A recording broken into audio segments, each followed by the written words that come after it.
Salve, salve galera, bora lá!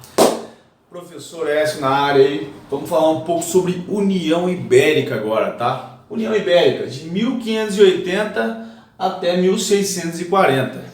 Bom, o que é a União Ibérica? O próprio nome já está dizendo, vai ser a união entre Portugal e Espanha, né? No caso, a união das duas nações que existiam ali na Península Ibérica, tranquilo? Então vamos lá. Uma das causas aqui que a gente precisa entender, né, é que em 1578, o Dom Sebastião I, um jovem rei, né, muito cristão, ele vai para uma expedição contra os mouros no norte da África, tá? E vai acabar morrendo em Alcácer-Quibir, sem deixar herdeiros. Se a gente fosse aprofundar sobre o Dom Sebastião I aí, a gente teria que falar muitas coisas. Por exemplo, o corpo dele não foi encontrado, então muitas pessoas ficavam ainda pensando, será que ele vai voltar? Será que ele não vai? Mas isso é uma outra ideia. Bora lá.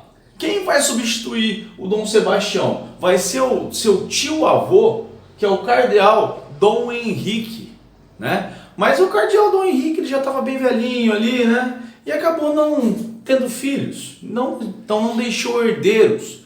Assim sendo, vai por fim a dinastia de Aves, tá? Chega ao fim essa dinastia. E o que vai acontecer? O rei Filipe II da Espanha, com o apoio da nobreza e da burguesia portuguesa, né, vai acabar assumindo o trono.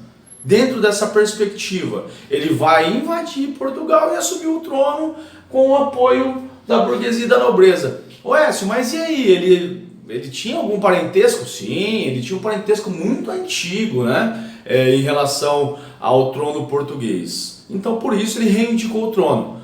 Outra coisa, ele é da dinastia Habsburgo, a maior dinastia que existia ali na Europa, né? Eles possuíam grande parte do continente europeu, muito por conta do pai do Filipe II, o Carlos V, né? Que foi um grande imperador.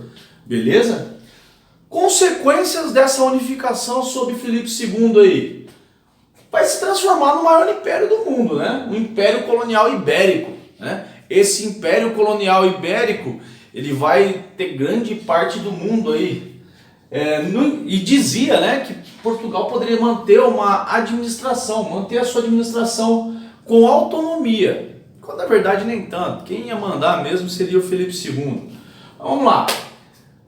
E o que vai acontecer, gente? Essa dinastia Habsburgo, por invadir diversos países, criou inúmeros inimigos. E Portugal vai acabar por herdar esses inimigos aí espanhóis. Entre eles, a Holanda. Num vídeo anterior que eu falei sobre a economia colonial ali do início do processo de colonização, a gente percebeu da importância da Holanda no que diz respeito ao surgimento dos engenhos no Brasil, né, da comercialização, do refino que os holandeses faziam. A primeira coisa que o Felipe vai fazer é o seguinte, olha, navios holandeses, importos portugueses não, agora importos ibéricos, não. Então corta todas as relações comerciais com a Holanda. É importante dizer que a Holanda estava numa guerra de independência contra a Espanha. Então por isso que vai causar esse atrito aí, beleza? Bora lá. Interrupção no Tratado de Tordesilhas. O que isso vai provocar? Aquele Tratado de Tordesilhas que existia, onde existia divisão entre portugueses e espanhóis, né? Onde apenas ali no litoral brasileiro seria o que a gente conhece como domínio português aí no caso, vai deixar de existir. Não tem mais por que existir o Tratado de Tordesilhas, visto que agora os dois países são uma coisa só. O que isso vai provocar? Ah, muito bom. Vai provocar o quê? Uma interiorização do Brasil, ou seja, o Brasil a colônia ali brasileira vai deixar de ser apenas essa margem litorânea, ele vai aprofundar, né, para dentro do Brasil. Não tem mais o porquê respeitar o Tratado de Tordesilhas. Beleza, gente? Tranquilos? Então aí foi mais ou menos a ideia do que foi a União Ibérica. Em determinado momento, né, vai haver um movimento de restauração de Portugal. Esse movimento de restauração de Portugal vai ser comandado pelo Duque de Bragança, que depois virá a se tornar o Dom João IV e vai fundar a dinastia de Bragança. Como? Com o apoio dos inimigos espanhóis. Quais inimigos? Ingleses, franceses e holandeses. É importante dizer aqui, quando eu falei dos inimigos espanhóis, eu falei só dos holandeses ali, né? Mas nós temos inclusive os ingleses e os franceses também. Exemplo básico, a França vai invadir o Maranhão, né? Depois ela acaba sendo expulsa. A Inglaterra vai fazer diversos ataques ao litoral brasileiro. E a Holanda, né, vai invadir e permanecer no Nordeste brasileiro. Principalmente, ele vai invadir primeiro Salvador e posteriormente a Pernambuco, tá? Mas será expulso em determinado momento. Mas isso precisa de uma aula específica. Depois eu vou fazer uma aula específica sobre as invasões do território brasileiro. Mas só para a gente entender o porquê que os ingleses, franceses e holandeses apoiaram o Duque de Bragança contra a coroa espanhola, sob o domínio de, agora não mais o Felipe II, mas o Felipe IV, tá? Então essas alianças fizeram com que o Duque de Bragança, durante uma guerra que durou aproximadamente até 1668, certo? Vencesse o exército espanhol, assim chegando ao poder. Beleza? Então o Duque de Bragança vai chegar ao poder com o apoio dos ingleses, franceses e holandeses. No entanto, isso, né, vai provocar, essas alianças precisam de uma determinada contrapartida. Bom, eu te ajudo você a derrotar o teu inimigo, mas e aí? O que eu ganho com isso? Hã? Ah, muito bom.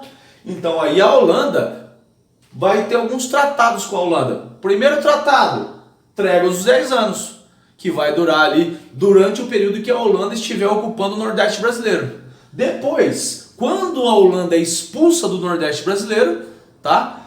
Vai ser assinado o Tratado de Haia, aonde Portugal se compromete a doar ali a Ilha das Maloucas e também uma contribuição financeira como indenização aos holandeses. Beleza?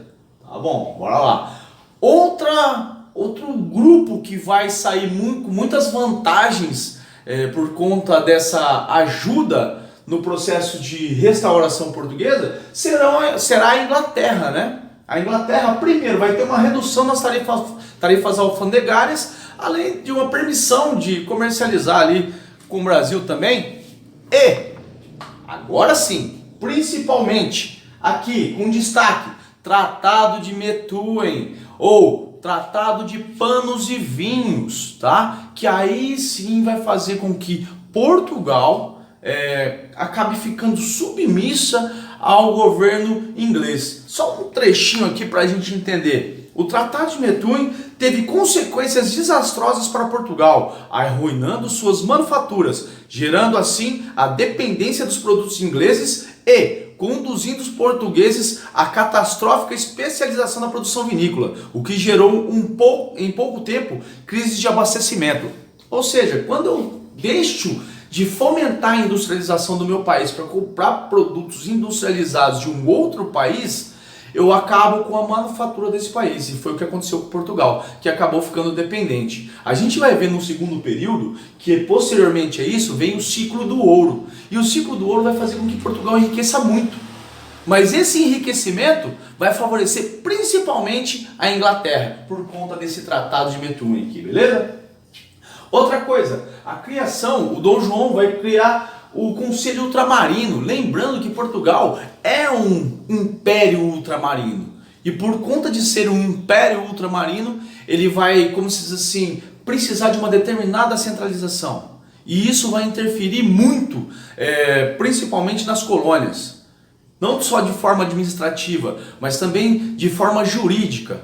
E vai provocar, em um segundo momento, várias revoltas nas colônias. Mas isso é um tema para uma próxima aula. Beleza, gente? Espero que vocês tenham curtido aí. Um beijão, até mais. Tamo junto.